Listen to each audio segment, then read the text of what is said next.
Hello and welcome to another thrilling installment of the Isolated Literary Society presents Alice's Adventures in Wonderland. All right. So this is our fourth day. We're going to start with chapter 8. Always have to take a second to count the Roman numerals. Make sure you're saying the right number. All right.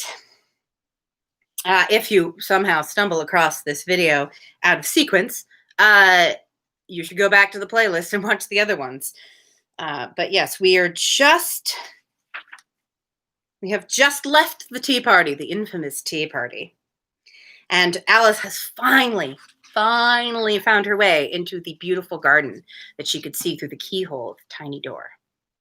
She's finally figured out the whole shrinking and growing thing and stopped leaving the things that help her shrink and grow and leaving keys on tables and what have you. So, Chapter 8, The Queen's Croquet Ground. A large rose tree stood near the entrance of the garden. The roses growing on it were white, but there were 3 gardeners at it, busily painting them red. Alice thought this a very curious thing, and she went near to watch them, and just as she came up to them, she heard one of them say, "Look out now, 5. Don't go splashing paint over me like that." "I couldn't help it," said 5 in a sulky voice. 7 jogged my elbow." On which 7 looked up and said, "That's right, 5. Always lay the blame on others." "You'd better not talk," said 5. "I heard the Queen say only yesterday you deserve to be beheaded." "What for?" said the one who had spoken first. "That's none of your business, 2, said 7. "Yes, it is his business," said 5, "and I'll tell him. It was for bringing the cooked tulip roots instead of onions." To be fair, that is pretty bad. I don't know if it's a beheading offense, but tulip roots. I've never eaten a tulip root, but I bet they're not at all like onions. 7 flung down his brush and had just begun, "Well, of all the unjust things," when his eye chanced to fall upon Alice as she stood watching them, and he checked himself suddenly. The others looked round also, and all of them bowed low.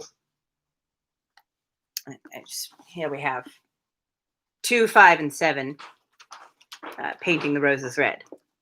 Painting the roses red. "Would you tell me," said Alice, a little timidly, "why you are painting those roses?" 5 and 7 said nothing, but looked at 2. 2 began in a low voice. "Why, the fact is, you see, miss, this here ought to have been a red rose tree, and we put a white one in by mistake.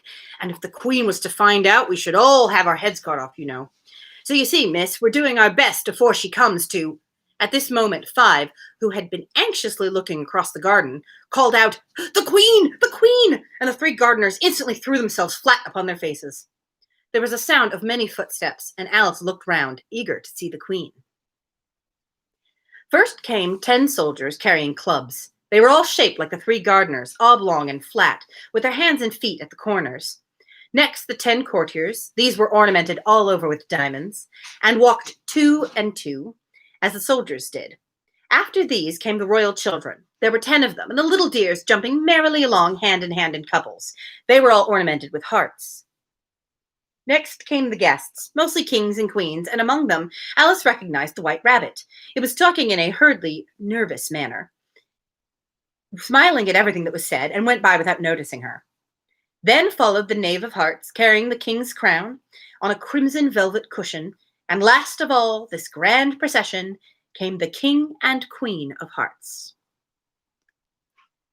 Alice was rather doubtful whether she ought to lie down on her face like the 3 gardeners, but she could not remember ever having heard of such a rule at processions, and besides, what would be the use of a procession, thought she, if people had to lie down upon their faces so they couldn't see it? So she stood still where she was and waited. And here we have the Queen of Hearts entering, pointing at Alice very rudely.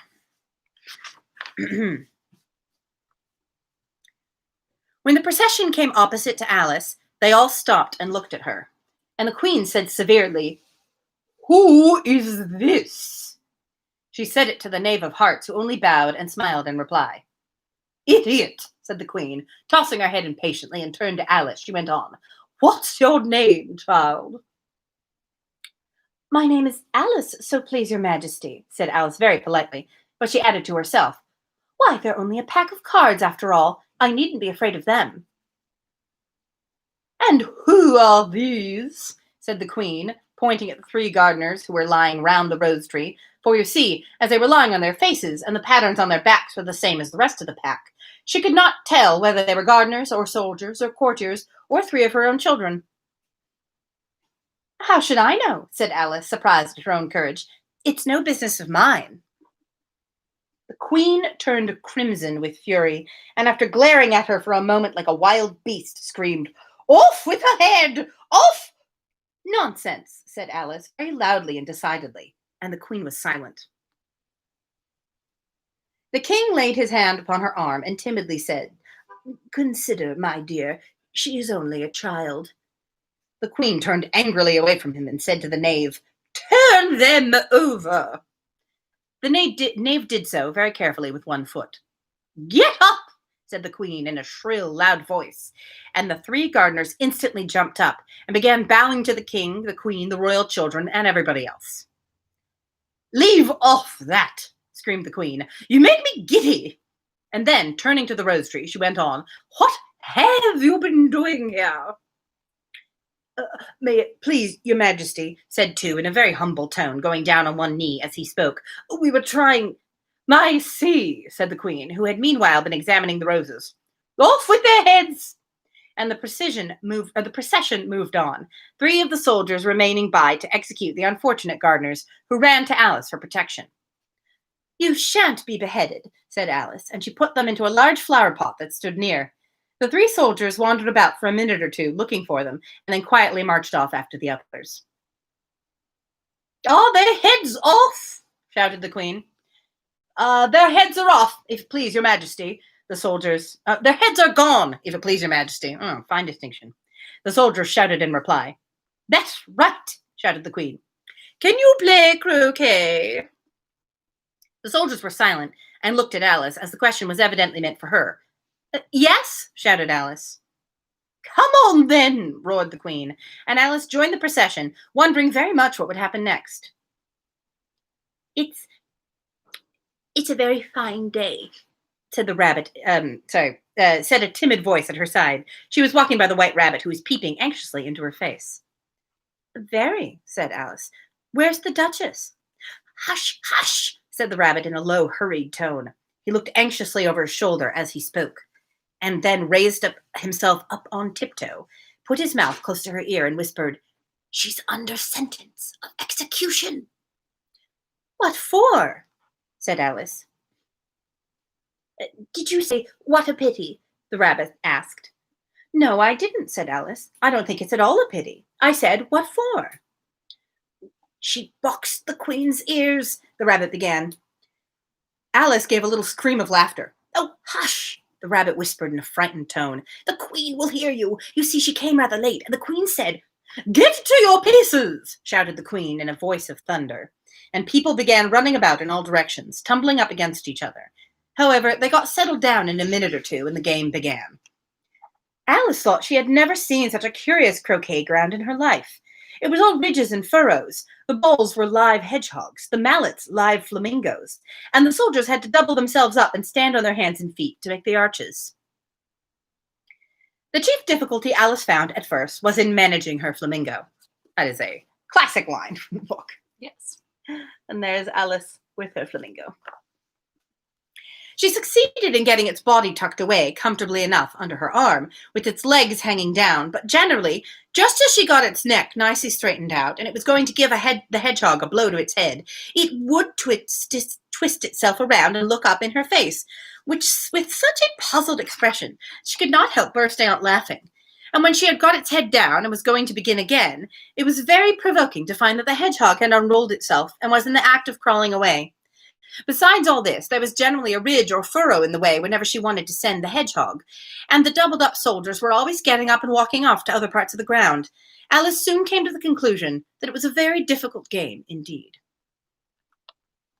The players all played at once without waiting for turns, quarreling all the while, and fighting for the hedgehogs. And in a very short time, the queen was in a furious passion and went stamping about and shouting, "Off with his head!" or "Off with her head!" about once a minute. The queen never demands the beheading of a non-binary person. They are safe. Alice began to feel very uneasy. To be sure, she had not as yet had any dispute with the queen, but she knew that it might happen any minute. And then, thought she, what would become of me? They're dreadfully fond of beheading people here. The great wonder is that there's anyone left alive. She was looking about for some way to escape and wondered whether she could get away without being seen, when she noticed a curious appearance in the air. It puzzled her very much at first, but after watching it a minute or two, she made it out to be a grin and said to herself, "It's the Cheshire Cat. Now I shall have somebody to talk to." "How are you getting on?" said the cat, as soon as there was mouth enough for it to speak with. Alice waited till the ears appeared, and then nodded. It's no use speaking to it, she thought, till its ears have come, or at least one of them. In another minute the whole head appeared, and then Alice put down her flamingo and began an account of the game, feeling very glad she had someone to listen to her. The cat seemed to think that there was enough of it now in sight, and no more of it appeared. "I don't think they play at all fairly," Alice said, in rather a complaining tone. "And they all quarrel so dreadfully that one can't hear oneself speak, and they don't seem to have any rules in particular. At least if there are, nobody attends to them. And you've no idea how confusing it is, all the things being alive. For instance, there's the arch I've got to go through next, walking about at the other end of the ground, and I should have croqueted the queen's hedgehog just now, only it ran away when it saw mine coming." "How do you like the queen?" said the cat in a low voice. "Not at all," said Alice. "She's so extremely—" Then she noticed that the queen was close behind her listening, so she went on, "likely to win, that it's hardly worthwhile finishing the game." The queen smiled and passed on. A pretty good one, Alice. Yes. You get points. Remarkable amount of foresight. Yeah. "Who are you talking to?" said the king, going up to Alice and looking at the cat's head with great curiosity. "It's a friend of mine, a Cheshire Cat," said Alice. "Allow me to introduce it." "I don't like the look of it at all," said the king. "However, it may kiss my hand if it likes." "I'd rather not," said the cat remarked. "Don't be impertinent," said the king, "and don't look at me like that." He got behind Alice as he spoke. "A cat may look at a king," said Alice. "I read that in some book, but I don't remember where." Here we have the cat appearing in the sky. Like a heavenly being. Yes. Like it seemed to have decided that enough of it was visible and it just stopped. That seems like a very cat-like thing to do. Mm-hmm. "Well, it must be removed," said the king very decidedly, and he called to the queen, who was passing at that moment. "My dear, I wish you would have this cat removed." The queen had only one way of settling all difficulties, great and small. "Off with his head," she said, without even looking around. "I'll fetch the executioner myself," said the king eagerly, and he hurried off. Alice thought she might as well go back and see how the game was going on, as she heard the queen's voice in the distance screaming with passion. She had already heard her sentence 3 of the players to be executed for having missed their turns, and she did not like the look of things at all, as the game was in such confusion that she never knew whether it was her turn or not. So she went in search of her hedgehog.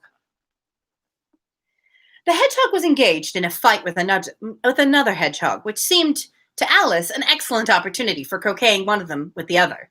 The only difficulty was that her flamingo was gone across to the other side of the garden, where Alice could see it trying, in a helpless sort of way, to fly up into a tree.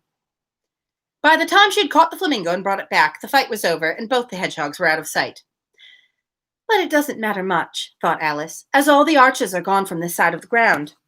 So she tucked it away under her arm, that it might not escape again, and went back for a little more conversation with her friend. When she got back to the Cheshire Cat, she was surprised to find quite a large crowd collected around it.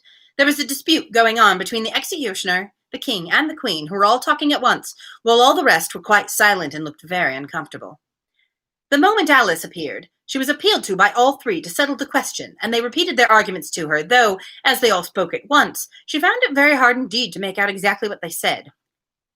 The executioner's argument was that you couldn't cut off a head unless there was a body to cut it off from, that he had never had to do such a thing before, and he wasn't going to begin at his time of life. The king's argument was that anything that had a head could be beheaded, and that you weren't to talk nonsense. The queen's argument was that if something wasn't done about it in less than no time, she'd have everybody executed all round. It was this last remark that had made the whole party look so grave and anxious. Indeed. Alice could think of nothing else to say, but it belongs to the Duchess. You'd better ask her about it. She's in prison, the queen said to the executioner. Fetch her here. And the executioner went off like an arrow. The cat's head began fading away the moment he was gone, and by the time he had come back with the Duchess, it had entirely disappeared. So the king and the executioner ran wildly up and down looking for it, while the rest of the party went back to their game. Aaron just said, this chapter is a great explanation of why monarchy is bad. Yes, it is. It was written in answer to the Book of Judges. They should be laid end to end. I'm not familiar with that book. Book of Judges. It's called something else. Oh. In the Tanakh, I think. Oh, okay. Well, I probably know it by its other name. You probably know the stories, right. Yeah. My backdrop was slumping. I fixed it now. You can't have a slumping backdrop. My very professional backdrop was slumping. All right. Such a lazy backdrop. Do we just... It needs to sit up straight. Oh. Yes, well, chapter 9. Oh, it smells good in here. Pizza. Carolyn's making pizza. It smells very good. Yes, it smells. Slumping toward Wonderland. I like that. Who said that? Aaron. Nice one, Aaron. All right. Chapter 9, The Mock Turtle's Story. Oh, good.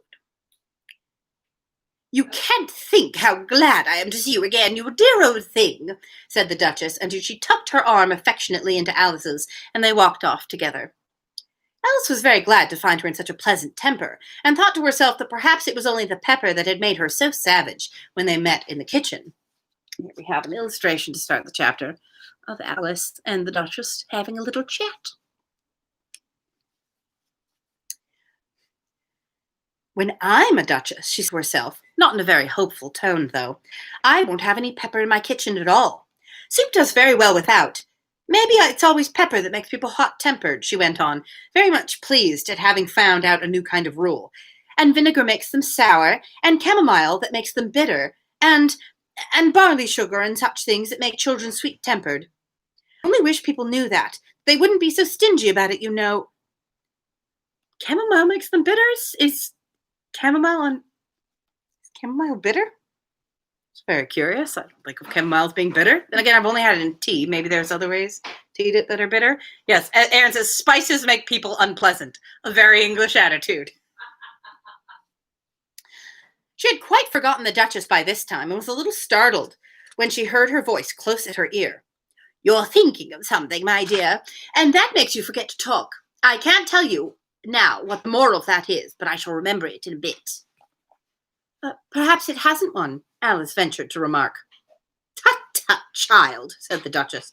Everything's got a moral, if only you can find it. And she squeezed herself up closer to Alice's side as she spoke. Alice did not much like keeping so close to her. First, because the Duchess was very ugly, and secondly, because she was exactly the right height to rest her chin upon Alice's shoulder, and it was an uncomfortably sharp chin.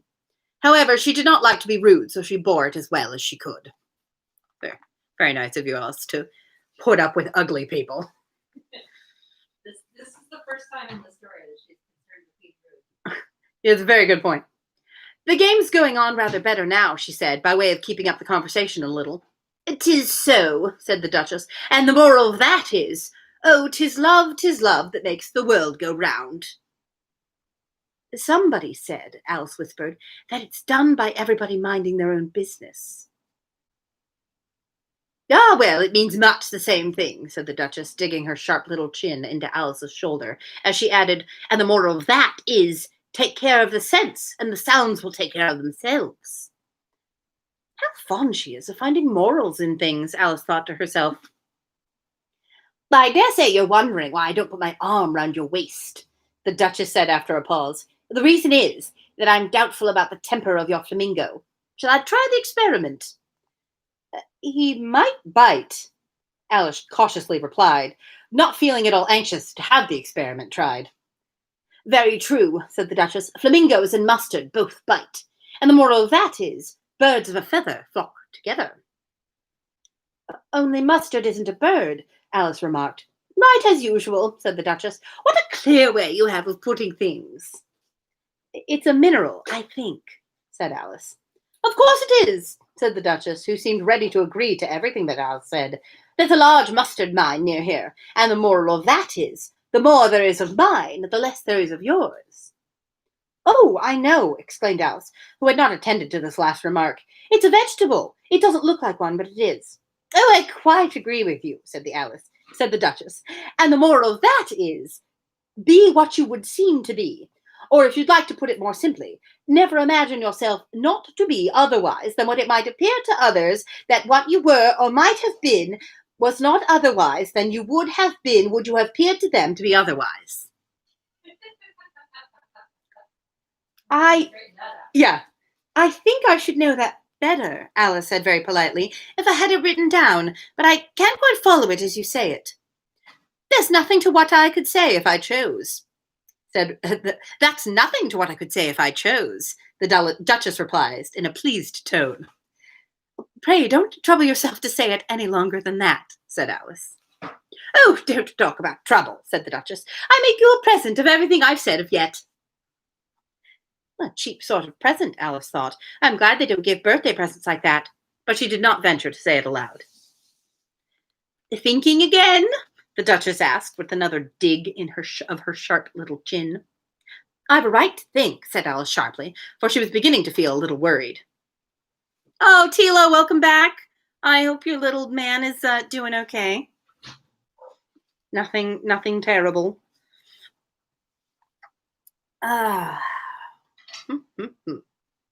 Just about as much right, said the Duchess, as pigs have to fly.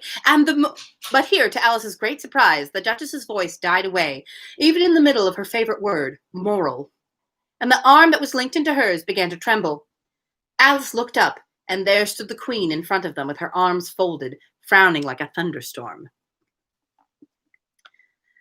Tilo, you've just missed the croquet game and meeting the Queen, I'm very sorry to say, but the Queen is still around, as you can see. A fine day, Your Majesty, the Duchess began in a low, weak voice. No, I give you fair warning, shouted the Queen, stamping on the ground as she spoke. Either you or your head must be off, and that in about half no time. Take your choice. The Duchess took her choice and was gone in a moment.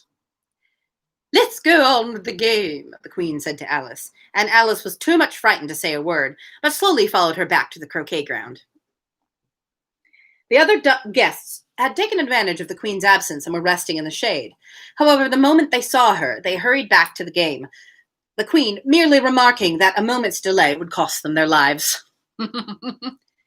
All the time they were playing, the Queen never left off quarreling with the other players and shouting, "Off with his head!" or "Off with her head!" Those whom she sentenced were taken into custody by the soldiers, who, of course, had to leave off being archers to do this, so that by the end of half an hour or so, there were no archers left, and all the players, except the Queen, the King, and Alice, were in custody and under sentence of execution. I wonder how often executions are actually carried out. It doesn't seem would not be any subjects left at this point. It seems like the Queen has a very short attention span. Yes. So she probably forgets who she's actually sentenced to death most of the time. Then the Queen left off, quite out of breath, and said to Alice, "Have you seen the mock turtle yet?" "No," said Alice. "I don't even know what a mock turtle is."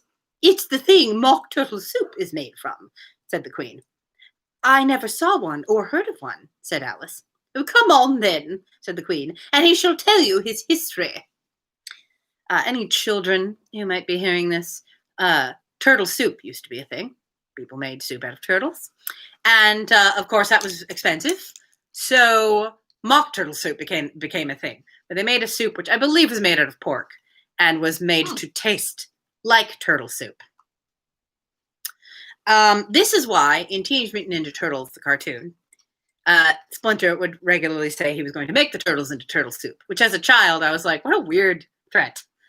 This is like, I'm going to make you into soup is a weird enough threat, but I'm specifically going to make you into the soup that is made out of you is an even weirder threat. And my mom explained to me that people used to actually eat turtle soup, and I went, ew. Also, that's a very weird thing for a 90s cartoon to have in it. Yeah, it seems like surely they by then, it was weird for whoever was writing it to even know about turtle soup, honestly. Like, or to think that their demographic. But yeah, then to additionally think that kids watching the cartoon in like the 80s or 90s, whenever that cartoon came out, would know about turtle soup. Yeah, it was weird. Like, I think I learned about turtle soup because of that cartoon. Mm-hmm. So it taught me something, I guess. My reason for thinking that mock turtle soup is made out of pork is that the mock turtle in the illustrations has like a pig's head, sort of. Oh. Sort of. I guess it doesn't really look, it kind of looks like a pig. It has little hooves on its feet. Yeah. And I guess it might be supposed to be something else. Anyway. That seems the most likely. Aaron is the winner in the chat today. He just said, hey, Splinter, leave them turts alone. I'm sure they said that many times. All right. Then they walked off together. As they walked off together, Alice heard the king say in a low voice to the company generally, you are all pardoned.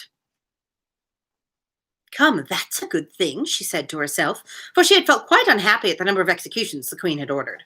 I assume that's how it works. Probably. There's an event, the queen sentences everyone to beheading, they're taken into custody, and then when she wanders off, the king just goes, you're fine. Yeah. Just go about your business. The queen has forgotten. She's out of earshot. It did seem that like the guards were not super they were concerned with arresting people, but not super concerned with the rest of it. They know the gist. No. They know how things work. They very soon came upon a griffin lying fast asleep in the sun. If you don't know what a griffin is, look at the picture. That's written in, so I'll show you the picture. That's a griffin. A griffin is half a lion and half a dragon, in case you didn't know. But I assume the kids today know because of Harry Potter. It has griffins in it, doesn't it? Isn't a griffin also half an eagle? Well, not half, because by then you would have 3. Oh, right. It's not half. I think it's part eagle, part dragon, part lion. That would explain the wings are kind of feathery rather than leathery.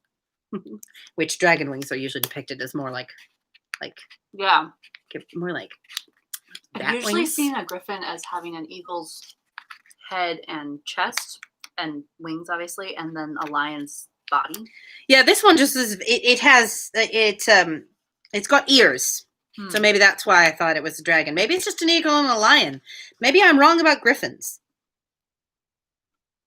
There could be another animal that does eagle in them. Look up griffins, friends, on the internet. What's a manticore? I think a manticore is. A manticore is definitely sort of insecty looking. Mm-hmm. I think it kind of looks like a You're not thinking like of a praying mantis. No, like a scorpion. Oh. I think a manticore kind of looks like a scorpion. Might be wrong about that. You can look it up. Anyway, manticores are not in this book, so we're continuing on. Yes. Up, lazy thing, said the queen, and take this young lady to see the mock turtle, and to hear his history. I must go back and see after some executions I have ordered. And she walked off, leaving Alice alone with the griffin.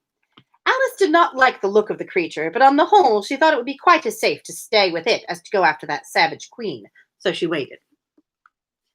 The griffin sat up and rubbed its eyes, and then it watched the queen till she was out of sight. Then it chuckled. What fun, said the griffin, half to itself, half to Alice. What is the fun, said Alice. Why, she, said the griffin. It's all her fancy, that. They never executes nobody, you know. Come on. There we have our answer.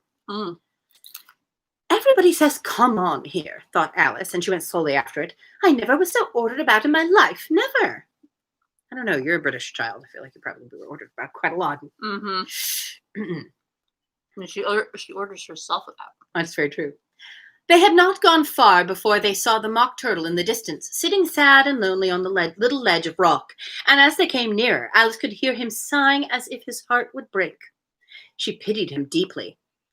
What is his sorrow? She asked the Griffin, and the Griffin answered very nearly in the same words as before. It's all his fancy, that. He hasn't got no sorrow, you know. Come on. So they went up to the Mock Turtle, who looked at them with large eyes full of tears, but said nothing. This here young lady, said the Griffin, she wants for to know your history, she do. I feel like he's trying to do the syntax he's using. He's trying for a specific British accent, but I don't know which one. So I'm just doing a voice. She wants for to know your history, she do. I don't know if it's supposed to be like Cockney or what, but I feel like I'm usually pretty good at guessing based on syntax and spelling of certain words. Right. Which in British books, like which accent they're trying to go for, but it does sound like he's making a mock Cockney. I'll tell it to her, said the Mock Turtle in a deep, hollow tone. Sit down, both of you, and don't speak a word till I've finished. So they sat down, and nobody spoke for some minutes. Alice thought to herself, I don't see how he can even finish if he doesn't begin. But she waited patiently.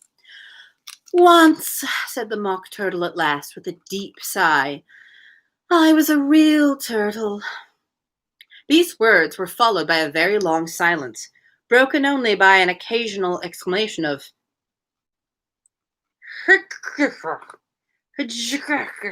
It's HJCKRRH. I don't know what that's about to sound like. I assume it's not really supposed to sound like anything, and he was being silly. An occasional explanation of from the Griffin, and the constant heavy sobbing of the Mock Turtle. Alice was very nearly getting up and saying, Thank you, sir, for your interesting story, but she could not help thinking there must be more to come, so she sat still and said nothing. When we were little, the Mock Turtle went on at last, more calmly, though still sobbing a little now and then, we went to school in the sea. The master was an old turtle. We used to call him Tortoise. Why did you call him Tortoise if he wasn't one? Alice asked. We called him Tortoise because he taught us, said the Mock Turtle angrily. Really, you are very dull. You ought to be ashamed of yourself for asking such a simple question, said the Griffin, and then they both sat silent and looked at poor Alice, who felt ready to sink into the earth. At last the Griffin said to the Mock Turtle, Drive on, old fellow, don't be all day about it. And he went on in these words. Yes, we went to school in the sea, though you mayn't believe it. I never said I didn't, interrupted Alice. You did, said the Mock Turtle.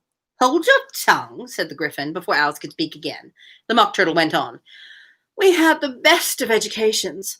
In fact, we went to school every day. I've been to a day school too, said Alice. You needn't be so proud as all that. With extras, said the Mock Turtle a little anxiously. Yes, said Alice. We learned French and music. And washing, said the Mock Turtle.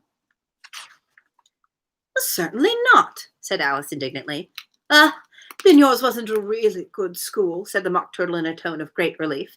Now at ours they had at the end of the bill French music and washing extra. You couldn't have wanted it much, said Alice, living at the bottom of the sea. I couldn't afford to learn it, said the Mock Turtle with a sigh. I only took the regular course. What was that? Inquired Alice. Reeling and writhing, of course, to begin with, the Mock Turtle replied, and then the different branches of arithmetic, ambition, distraction, uglification, and derision. I never heard of uglification, Alice ventured to say. What is it? The Griffin lifted up both its paws in surprise. What? Never heard of uglifying? It exclaimed. You know what to beautify is, I suppose. Yes, said Alice doubtfully. It means to make anything prettier? Well, then, the Griffin went on, if you don't know what to uglify is, you are a simpleton. Alice did not feel encouraged to ask any more questions about it, so she turned to the Mock Turtle and said, What else had you to learn? Well, there was mystery, the Mock Turtle replied, counting off the subjects on its flappers. Mystery, ancient and modern, with seaography, then drawing. The drawing master was an old conger eel that used to come once a week. He taught us drawing, stretching, and fainting in coils. What was that like? Said Alice. I can't show it you myself, the Mock Turtle said. I'm too stiff, and the Gryphon has never learnt it. Hadn't time, said the Gryphon. I went to the classics master, though. He was an old crab, he was. I never went to him, the Mock Turtle said with a sigh. He taught laughing and grief, they used to say. I think that's my favorite one, laughing and grief instead of Latin and Greek. I feel like the reeling and writhing is, you get that immediately. And then he says arithmetic correctly. So ambition, distraction, multiplication, derision, those are all like obvious. But I don't know. I love laughing and grief. That's just. That is pretty good. Kids, they used to teach Latin and Greek in schools. Yes. They used to teach these. In primary school. Yeah, in primary school, even, which is just bananas. Yeah. So he did, said the Gryphon, sighing in his turn, and both creatures hid their faces in their paws. And how many hours a day did you do lessons? Said Alice in a hurry to change the subject. 10 hours the first day, said the Mock Turtle, 9 the next, and so on. What a curious plan, exclaimed Alice. That's the reason they're called lessons, the Gryphon remarked, because they lessen from day to day. This was quite a new idea to Alice, and she thought it over a little while before she made her next remark. Then the 11th day must have been a holiday? Of course it was, said the Mock Turtle.